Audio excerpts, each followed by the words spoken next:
Règlement de fonctionnement du service petite enfance à partir du 1er janvier 2020. Madame Denis.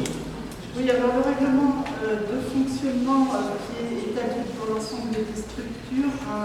Prends le micro.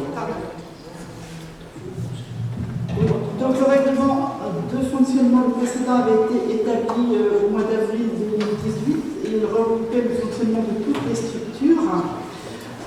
Ce règlement est transmis aux parents pour approbation et ensuite donc, il est mis en œuvre dans la contractualisation avec les parents.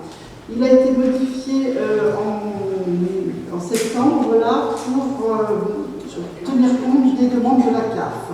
Vous avez eu en annexe le nouveau règlement avec les modifications identifiées en couleur pour vous permettre de les visualiser plus facilement.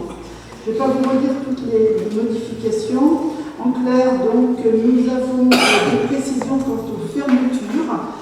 Nous avons acté pour l'année 2020 une journée pédagogique qui va être attribuée à toutes les structures pour permettre aux équipes de travailler ensemble ou de se former. Donc chaque structure aura une journée pédagogique. Donc les structures seront fermées en plus des dates de fermeture annuelles en période estivale et en fonction d'année. D'autres précisions sont apportées quant aux modalités financières. Sur la mensualisation, on a explicité le lissage sur l'année à partir du calcul de la participation des familles. Cette participation des familles, je vous le rappelle, est calculée en fonction de la charge de la famille et en fonction des ressources. La contractualisation, là nous avons des nouveautés, là toujours pour être au plus proche des demandes de la CAF. Jusqu'à maintenant, les semaines d'absence pour congé étaient forfaitisées en fonction de la situation des parents. Les enseignants, on leur déduisait 9 semaines et les non-enseignants 6 semaines. Maintenant, les contrats seront établis au plus près des demandes des parents, c'est-à-dire que nous déduirons le nombre de semaines ou de jours d'absence dans le contrat signé avec les parents.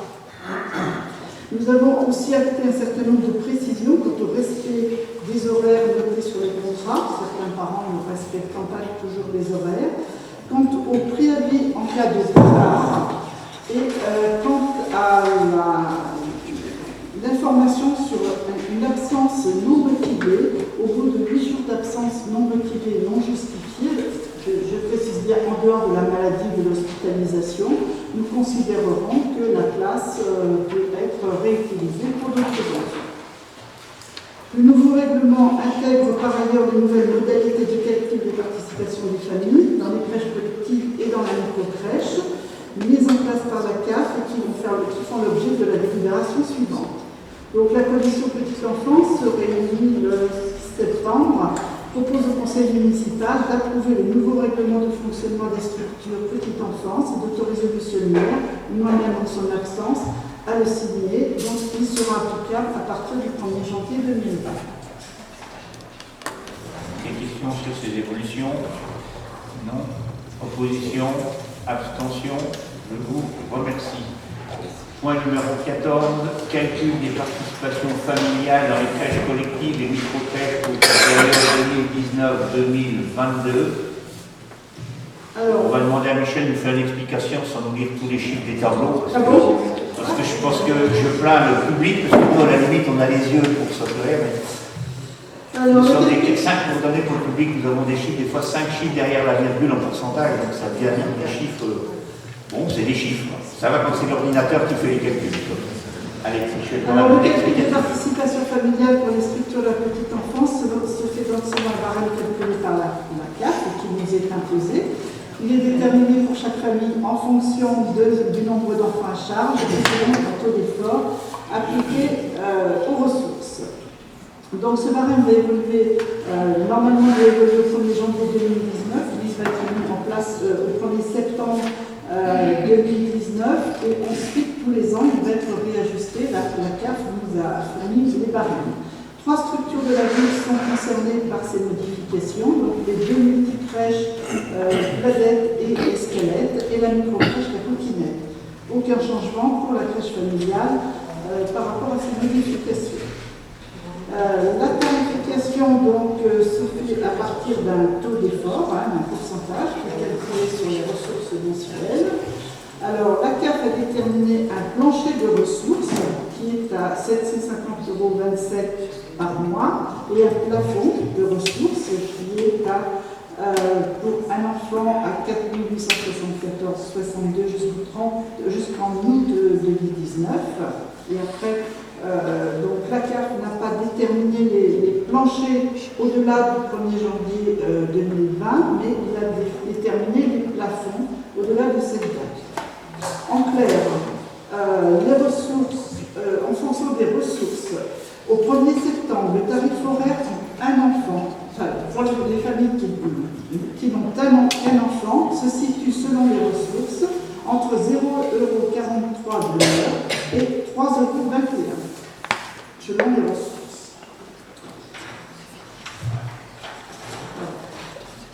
La commission donc petite enfance propose de respecter les planchers et les plafonds proposés par la CAF, d'approuver cette délibération et de modifier le règlement de fonctionnement des structures en conséquence. Pour ce qui est de la mise en place à partir du mois de septembre, un avenant sera annexé au règlement actuellement en vigueur jusqu'au 31 décembre 2019 et le nouveau règlement de fonctionnement que nous avons voté tout à l'heure tiendra compte de ces nouvelles modalités de calcul. En clair, si on veut continuer de bénéficier et que les parents bénéficient de la CAF, on n'a pas beaucoup de marge à s'interroger sur le taux des participations. Je le dis très clairement. Donc, si on veut que les gens bénéficient de la CAF et nous, on n'a pas bien d'autre solution que dans une grande démocratie, je vous demanderai de voter. Non, mais c'est comme ça, il y a plein d'autres tarifs qui sont comme ça. Ça permet d'avoir peut-être une cohérence un peu plus sur un territoire. Alors, des oppositions, mais vous allez le voir, par contre, je ne vais pas vous forcer la main, mais c'est une délibération très technique, en fait, complètement. Alors, pas d'opposition, pas d'abstention, je vous remercie. Pendant qu'on est sur la petite enfance, je vais en profiter pour faire un petit peu le point sur la fréquentation des structures de la petite enfance, puisque là, on vient de faire la rentrée. Donc, toutes les structures, cette année encore, sont complètes. Elles seront complètes jusqu'en septembre 2020, puisque nous n'avons pratiquement pas de départ, pas d'entrée à l'école en janvier, pratiquement pas. Donc, on risque d'avoir peu de places qui vont se libérer dans l'année, sauf départ imprévu. Donc, le squelette, je vous rappelle, à 30 habitants, la cadette 12 et la coquinette 10. Donc, ça représente un peu plus d'enfants, puisque nous avons des accueils réguliers, mais nous accueillons aussi des enfants en accueil occasionnel sur les plages qui sont rendues disponibles sur la journée. Pour ce qui est de la crèche familiale, là, je vais anticiper les questions. Nous avons de nouveau une diminution de la fréquentation au niveau de la crèche familiale. Nous sommes à 33 enfants actuellement pour une simple et bonne raison, c'est que nous avons une diminution du nombre d'assistantes maternelles encore. Nous sommes actuellement à 11 assistantes maternelles, ce qui fait 33 places disponibles. Nous sommes en recrutement permanent depuis pratiquement 2 ans et nous avons du mal à recruter. On a recruté le mois de septembre, au mois d'août, une assistante maternelle, mais on a un petit peu de mal à recruter des assistantes maternelles. Voilà. Donc, autrement, sur le fonctionnement des structures, elles continuent de travailler très largement en relation avec les services de la ville, que ce soit pour le badifine, que ce soit pour les jardins d'affaires, etc. Et puis le thème de cette année a été retenu pour toutes les structures, c'est la petite enfance dans tous ses états. Donc chaque structure va décliner ce thème de la petite enfance dans tous ses états. Voilà. Merci pour ces informations sur le volume d'activité présenté par nous.